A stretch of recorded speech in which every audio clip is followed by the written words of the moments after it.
क्या हस्तरेखा, अंकशास्त्र, tarot card, KP, लाल किताब से एस्ट्रोलॉजी की जानकारी मिल सकती है? और समुद्र शास्त्र, दाना, पोपट से क्या भविष्य की जानकारी मिल सकती है? बेसिकली हमारे आज के युग में हमने बहुत सारा कंफ्यूजन कर लिया है कि एस्ट्रोलॉजी और ये जो है, जैसे कि टैरोट ले लो, वास्तु शास्त्र ले लो, अंक शास्त्र जो बोल रहे हो वो ले लो, ये सब अपने अपनी जगह पे कुछ अलग पद्धतियां हैं। सही गलत की मैं बात नहीं कर रहा हूं, बट दे आर अलग। वो ज्योतिष शास्त्र है ही नहीं। ज्योतिष शास्त्र मतलब जो हम सेलेस्टियल ऑब्जेक्ट की जो बात कर रहे हैं, उसके वाइब्रेशंस की, कॉस्मोलॉजिकल वाइब्रेशन की बात करें, वो ज्योतिष है। बाकी जो भी शास्त्र, जो भी बात किया गया, आपकी जो टेक्निक है, वो ज्योतिष नहीं है। पर ज्यादातर क्या होता है, हस्तरेखा को भी ज्योतिष समझ लेते हैं। हस्तरेखा गलत सही की बात नहीं है, ना एस्ट्रोलॉजी सही गलत की बात है। बात है हस्तरेखा अलग है और ज्योतिष शास्त्र अलग है। ऐसे टैरोट कार्ड, न्यूमरोलॉजी, जो भी आप बोल रहे हो, बहुत सारी पद्धतियां अब है हमारे पास, टेक्नोलॉजीज है। तो वो सब एस्ट्रोलॉजी नहीं है। एस्ट्रोलॉजी जैसा है या एस्ट्रोलॉजी का दिखावा करते हैं। और पहले के जमाने में क्या था कि ऐसा था कि हस्तरेखा जानता है वही वास्तु भी जानता है, वही एस्ट्रोलॉजी जानता है। अब तो हमारा एक कोर सब्जेक्ट में एक्सपर्टीज होना शुरू हो चुका है। तो जरूरी नहीं है कि वही चीज सब जान सकते हैं, सब चीज को सब बंदा जान सकता है। तो एस्ट्रोलॉजी और बाकी के जो टेक्निक्स है वो सिर्फ अलग है, दोनों सेम नहीं है। शुभम, ज्योतिष शास्त्र का संबंध कोई वेद या पौराणिक शास्त्र से है? Good question. काफी लोग बोलते हैं कि वेद से है कि नहीं। सबसे पहले तो बात है कि ज्योतिष वेदांग है। ज्योतिष वेदांग है, यानी वेद ही है। मेरे अंग और मैं अलग है, आपके अंग और आप अलग हो। तो वेदांग, वेद के 6 अंग है, उसमें से एक अंग है ज्योतिष। जो वेद पुरुष कल्पना की गई, उसमें ज्योतिष को आंख बोला गया। क्या बोला गया है? तो जो वेदों की आंख कौन है? तो वेदों को देखना है या वेदों से कुछ देखना है तो हमें ज्योतिष की जरूरत पड़ेगी। वेदों से अगर कुछ देखना है ना, कि किसी चीज को समझना है, देखना मतलब समझना, दृष्टिकोण या उसको देखना, तो वो ज्योतिष के बिना आप नहीं कर पाओगे। तो वेद में तो ज्योतिष का उल्लेख है ही है, पुराणों में भी है, आपके ब्राह्मण ग्रंथ में भी है, आपके बहुत सारे शास्त्रों में ज्योतिष का रिलेवेंस आपको मिल ही जाएगा। इवन रामायण महाभारत में भी आपको ज्योतिष के बहुत सारे श्लोक, ज्योतिष का उल्लेख मिलता है। तो हमें पता चल जाएगा कि इतने सालों से इतने शास्त्रों में हमारे ज्योतिष के कहीं ना कहीं रेफरेंस दिए हुए। और हमारे ऋषि मुनि ने बहुत ही अच्छे से काम किया है कि हमने धर्मों में भी ज्योतिष दे दिया है, हमने एजुकेशन में भी ज्योतिष दे दिया था, हमने हर चीज में, हमारे इतिहास ग्रंथों में भी ज्योतिष है। तो हर चीज में ज्योतिष है, हर चीज में संगीत है। सब कड़ियों को हमें मिलाना पड़ता है, क्योंकि उनको पता था कि कभी ना कभी ऐसा होगा कि युद्ध होगा, कभी ना कभी बाहर की पब्लिक आके हम पे आक्रमण करेगी। तो ये चीज टूट नहीं जानी चाहिए। हमारे वहां पता है ना कि हमारे वहां आके लाइब्रेरी जला दी गई थी, तक्षशिला और सब बहुत जला, दानांदर को जला दिया। तो ऐसा बहुत सारे हुआ है और उनको पहले से पता था। इसलिए क्या किया, वो रामायण में भी दे दिया। क्या किया, तो रामायण तो हर घर में है, तो हर घर को कैसे जलाओगे? पुराण में है तो हर घर में पुराण है, उसको कैसे जलाओगे? उसके प्योर ग्रंथ भी है, प्लस उसको हर चीज में, संगीत को भी हर चीज में डाल दिया गया, वेदांग के सब अंगों को हर चीज में डाल दिया गया, छोटा छोटा जा। तो अब हम उसको कड़ियों को जोड़ना पड़ेगा, क्योंकि आज के युग में हमारे पास कड़ियां हैं, प्योरिटी वाला बहुत कम है। तो हमें कड़ियों को जोड़ना पड़ेगा। तो अगर हम कॉस्मो यहाँ पे वही काम कर रहा है कि हम जोड़ रहे हैं कड़ियों को, हम वेद को जोड़ रहे हैं, हम योग को जोड़ रहे हैं, हम ज्योतिष को जोड़ रहे हैं, हम वास्तु को जोड़ रहे हैं। क्योंकि पहले सब एक साथ था, अब वो सब स्कैटर्ड है। तो वो क्यों हुआ? क्योंकि बीच में ये सब हो चुका है, वो अब पुरानी तीसरी बात हो गई, हम पे आक्रमण हुआ, ये हुआ, फला, ठीक है, हो गया। अब क्या? तो अब हमें सबको जोड़ना पड़ेगा। इसलिए सब शास्त्रों को अगर जोड़ोगे, इतिहास ग्रंथ को जोड़ोगे, सब पुराणों को जोड़ोगे, तब पता चलेगा। क्योंकि कहीं पे कहीं रेफरेंस मिलेगा, कोई रेफरेंस कहीं पे मिलेगा। जैसे वे विष्णु पुराण ले लो, विष्णु पुराण में जब उल्लेख मिलता है तो विष्णु पुराण के पहले अध्याय में देखोगे तो सब एस्ट्रोनॉमी एस्ट्रोनॉमी दिखता है। आप उसको धर्म के चश्मे से देख रहे हो तो आपको धर्म दिखेगा। फॉर एग्जाम्पल, वहां पे लिखा गया है कि सूर्य भगवान है, उसका रथ है, उसके रथ का ये डायमीटर है, उसके पैड़ा ये है, वो एक उस पे आता है। तो एक व्हील पे तो कोई रथ हो सकता है?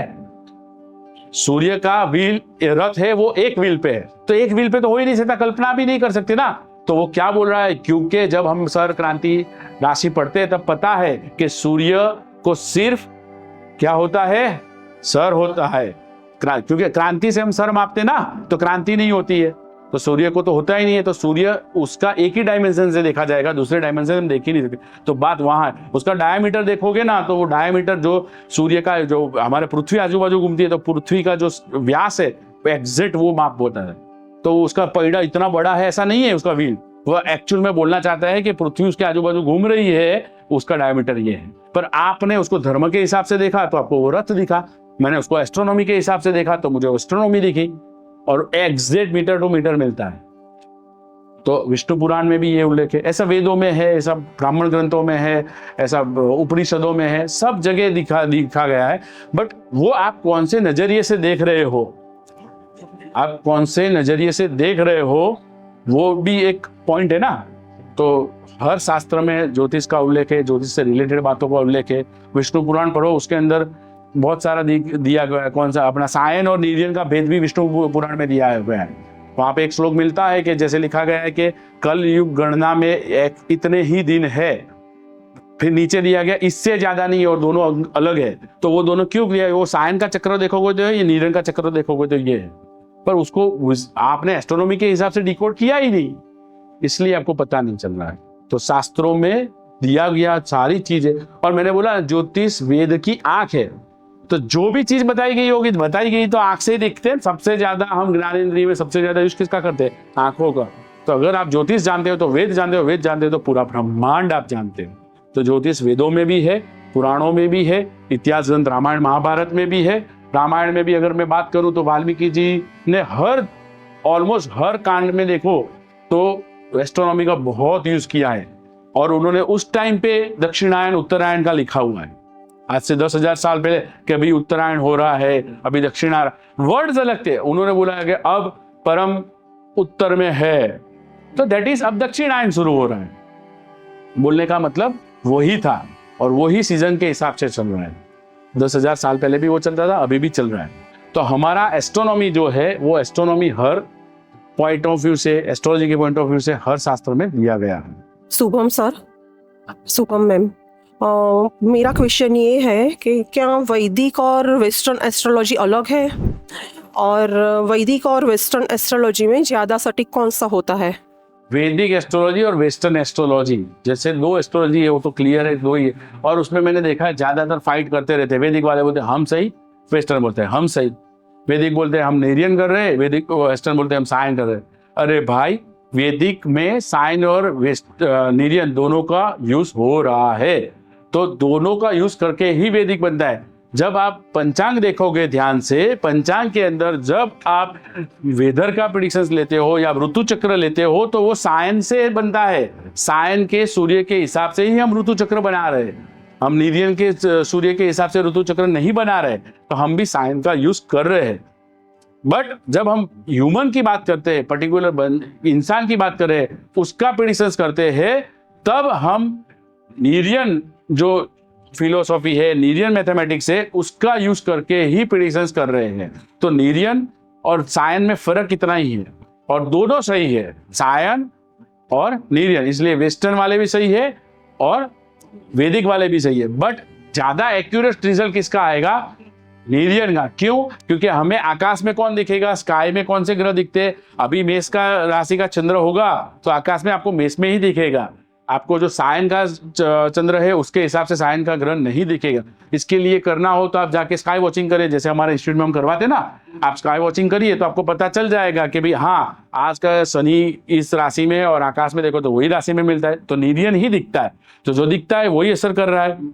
वो दूसरा जो कंटेक्स्ट है वो हमारा दृष्टिकोण है, तो वो दृष्टिकोण गलत नहीं, उसका इफेक्ट होता है हेलियोसेंट्रिक व्यू में होता है, और उसके हिसाब से हमें असर क्या होता है? वेदर का चेंजेस। किसका होता है? वेदर का चेंजेस। हमारा जो वेदर का होता है ना, जैसे अभी समर आ गया, विंटर आ गया, तो वो भी असर हो ही रहा है ना, पर उसका एक मास इफेक्ट वेदर इफेक्ट में ज्यादा इफेक्ट है। इसका आपके ह्यूमन वाले इम्पैक्ट में कम हम उसको रेफरेंस पॉइंट से ले सकते हैं। तो वेस्टर्न और वैदिक दोनों सही है। ज्यादा सटीक रिजल्ट आपको वैदिक से ही मिलेगा, क्योंकि वैदिक ही असर कर रहा है, क्योंकि नीरियन को हम ज्यादा प्रेडिक्शंस में यूज करते हैं, साइन को भी ले तो रहे हैं।